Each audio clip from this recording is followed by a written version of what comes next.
Kieran here. In this video, I'm going to help you improve your Part 2 section of the IELTS speaking exam. All the techniques and strategies I'm going to teach you right now have helped hundreds of my students increase their IELTS speaking score. So first, I'm going to teach you an acronym to help you keep the key points you should focus on in mind when you're practicing the Part 2 of the IELTS exam. Then I'm going to teach you a technique I call PPF, which helps my students use idiomatic language naturally and accurately during the exam. And then I'm going to teach you my Part 2 framework, which many of my students say is the most useful thing that I teach. And then lastly, we're going to tie it all together by completing a Part 2 answer. So let's start with the acronym. The acronym I tell students to remember is 2LDPI.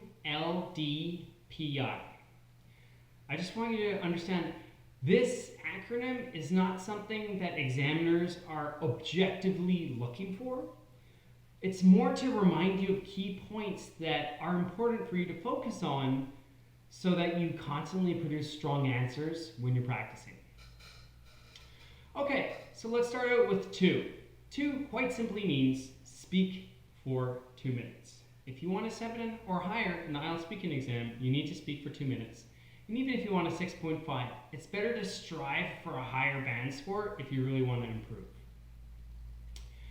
L stands for linking devices.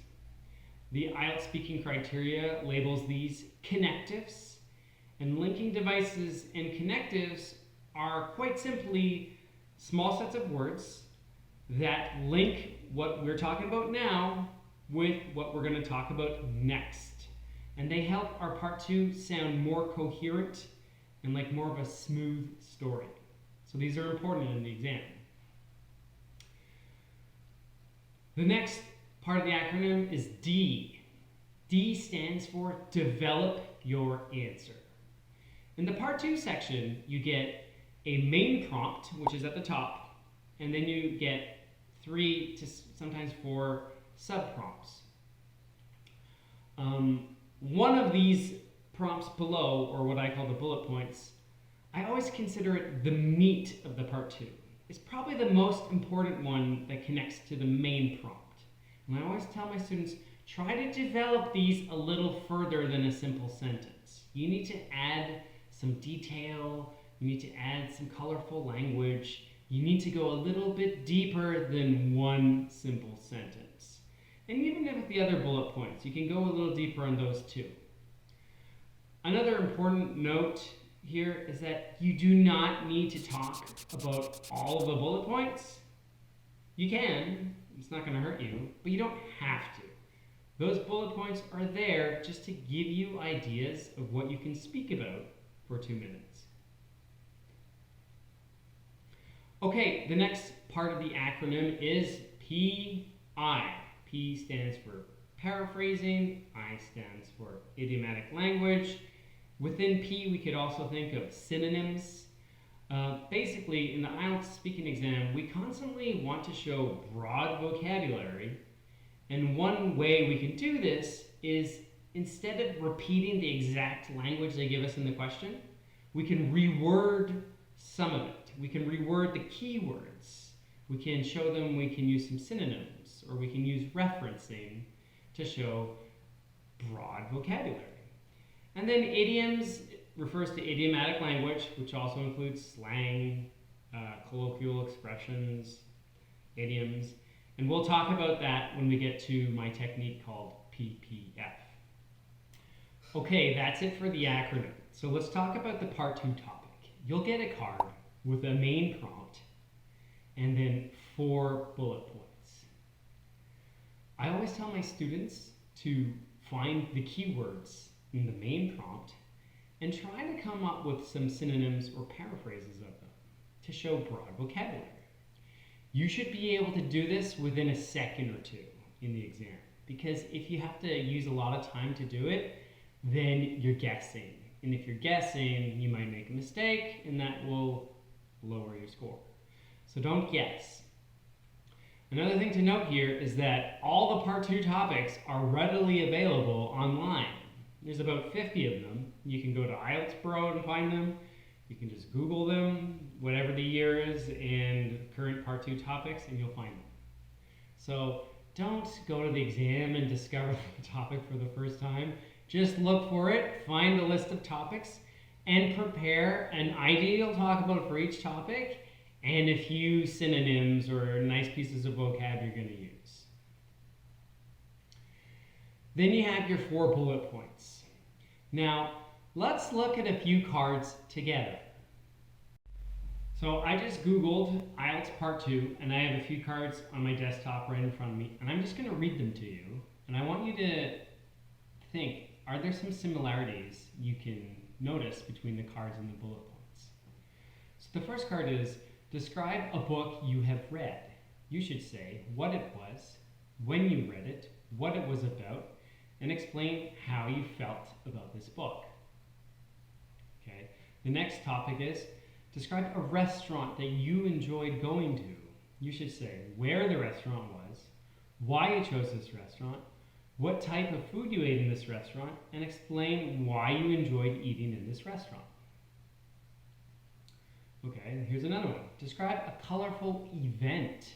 You should say what the event was, why it was so colorful, what happened at the event, and describe how you felt attending the event. I'm going to read one more. Describe a museum or art gallery that you have visited. You should say where it is, why you went there, what you remember about the place, and explain what you saw there. So, in these 4 cards, there was a few similarities. A few of them asked us to talk about how we felt. A few of them asked us to talk about where it was. And this, what I'm getting at is there's repetitive themes that come up in these cards. So for Part 2, I teach my students to come up with idiomatic language that relates to the themes that constantly pop up. Because if we do this, then we'll always have some idioms that fit no matter which Part 2 topic you get. So instead of learning like 20 or 30 idioms, just learn a few that relate to themes that constantly come up when answering these Part 2 topics. And the most common themes that I find are price. So learn an idiom or a few idioms about price.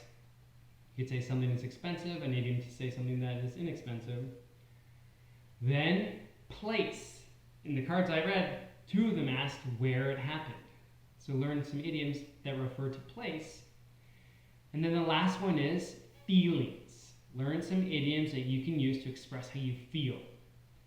If we learn idioms about price, place, or feelings, odds are that no matter which Part 2 topic you'll get in the exam, you'll be able to naturally use some idiomatic language that fits. So let's go on to the Part 2 framework. A lot of people struggle in Part 2 to speak for 2 minutes. A lot of people struggle in Part 2 to come up with a coherent Part 2. A lot of people often run out of ideas and then they repeat ideas they've already said and they ramble. And the Part 2 framework will help you get rid of all those issues. So basically, all it is somewhat of a template. I'm not going to say a template. It's more like a game plan you have that you can apply to every Part 2. And it consists of an opening sentence in which we always try to reword the main prompt. So what I mean is if the main prompt is describe a painting / drawing that you like, we're going to try to switch the word painting, drawing, and like with something else that means the same thing. So we're showing broad vocabulary. So I could say, I'm going to talk to you about a work of art that I love that my sister made. Okay? So we have our introductory sentence, which I just said, I'm going to talk about, and then I put the subject in. And then we'll have a linking device every time we switch to the next prompt. And when we're talking about any of the prompts, try to go beyond one simple sentence when you're answering. Some of the prompts you'll naturally have less to say. You don't have to speak about all the prompts either.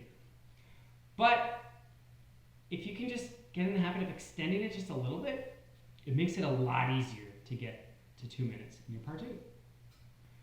So that's pretty much the framework. An opening sentence and then a linking device every time you switch prompts, and always try to extend your answers a little bit when you're talking about every prompt. Last thing to note here is your first linking device and your last linking device should be a little different. They should be an introductory linking device and then one to kind of conclude your part 2. So let's look at a set of sentences that you could use to do this. So I could say my opening sentence will be, today I'm going to talk about, and I'll say my subject. Then my first linking device could be to tell you a little bit more about it. I'll talk about the first prompt. And then my second linking device could be speaking of, and then I'll talk about the second prompt. Then I could say moving on to, and I'll talk about the third prompt. And then I'll get to my last one, which is a concluding one, and I'll say all in all, and then I'll talk about the last prompt, and I'll end my part 2.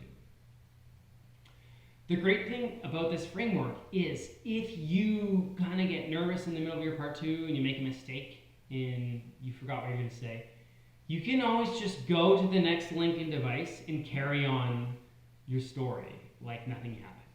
So this framework is also a safety net which will help you in case you get lost in your part 2. So we've done a lot in this video. We talked about an acronym 2LDPI to help you remember important points to focus on when practicing in part 2. We learned about my technique PPF.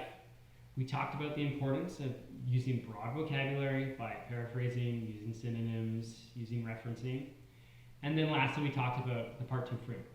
So let's put it all together and answer a part 2 topic.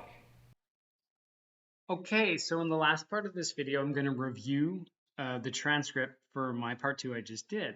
I always ask my students to send me their audio and with a transcript with it so we can review and see where that particular student has a lot of room to improve. So here's a transcript for my audio. At the top, I put some keywords I can find synonyms up to try to show the examiner I have broad vocabulary. So drawing, painting, and like. For drawing, I can say artwork, piece of art. For like, I can say love or holds a special place in my heart. And then I have these words underneath, price, place, feeling, because I have a set of idioms associated to these themes that I prepared. And in this particular part 2, I'm going to talk about my feelings, why I like it. So I can use my idioms about feelings. And I could also talk about place because the artwork was created at a specific place. So I can use an idiom I prepared about place. Okay, let's go through the part 2. So a little bit of backstory on myself. This is a preposition mistake that I said.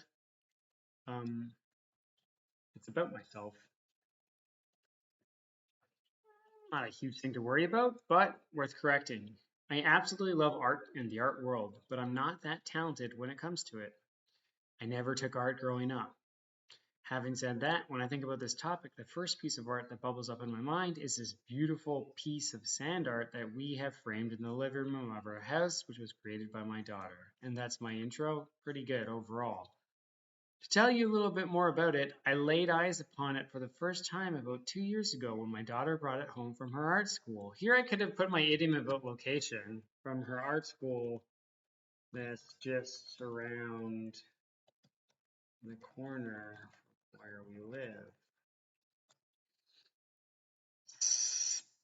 Speaking of the overall theme of the painting, speaking of what the overall theme of the painting is, I don't like this because I'm not talking about the theme, I'm just talking about what the painting is. So I should probably change this. This is something I'm not happy with. I'll say speaking of what the piece of art depicts. It's this really cute piece which is done all in sand art, and it has an adult dog and a puppy which are both Dalmatians, and they're looking directly at each other. And then in the background there's the sun on the horizon, and you can see a blue sky and some grass on the ground. It's pretty straightforward. Then I'm going to go on and say who painted it. I've already mentioned this, so here I'm getting redundant. This is an important point, is you don't need to talk about all the bullet points. Maybe you'll mention one in the beginning in passing, and I did. I mentioned it here in passing. I didn't try to do it, but I did. So it's repetitive to go into it again. As for who created, and I admitted it while I was recording it. Well, I told you it was my daughter, Michelle. I went into more detail. My eldest child, Michelle, she did it in her local art school. I've already said this too. So this is getting a little bit repetitive at this point. Ideally, I'm not repeating points twice in a row. But I think the theme of the painting was given to the children by their instructor, and it's something to do with it has something to do with a book that features a mother and a puppy dog who got separated from each other. Yeah, I added this after. This is not in the original audio because there wasn't much detail here. So, wrapping things up, as for why I really adore this work of art, I paraphrased like with adore. Well, it's because I like to tease my wife about it. I always tell her that I'm the adult dog and the puppy dog is my daughter, and that my son, who's a baby, is the sun in the sky, and that my wife is represented by the grass. And it really gets under her skin. Here's my idiom about feelings that I have planned. But then the other reason and why this artwork will always have a special place in my heart is because it's absolutely beautiful. It's done all in colored sand, and it took my daughter hours and hours and hours of just pouring her whole heart and soul into this piece of art. So it's something special to us all. So again, that's the part 2. It is not perfect. You don't have to be perfect. There's always something you can improve. In my part 2, I had a preposition mistake up here. And more importantly, I was repetitive. I said 2 details in this sentence that I had already mentioned in the beginning. So ideally, we're not redundant about ideas. But other than that, it's pretty well organized. I have some nice idioms, I have some nice vocabulary, and overall I'm happy with this. So try this process out, guys. Record yourself, then get your transcript and read through it together and see, do you have your linking devices? Do you develop your points? Are you using synonyms of keywords if you can? Can you extend your answers in any way? So you're going beyond just simple sentences. All right, good luck. So that's the end of the part 2 video, guys. In the next video, I'm going to cover part 3 and give you some basic techniques and some vocab to answer the 4 different types of part 3 questions you're likely to get. And if you have any questions about anything I've covered in this video, don't be shy. Just send me a message or put some comments in the comment section down below, and I'll get back to you as soon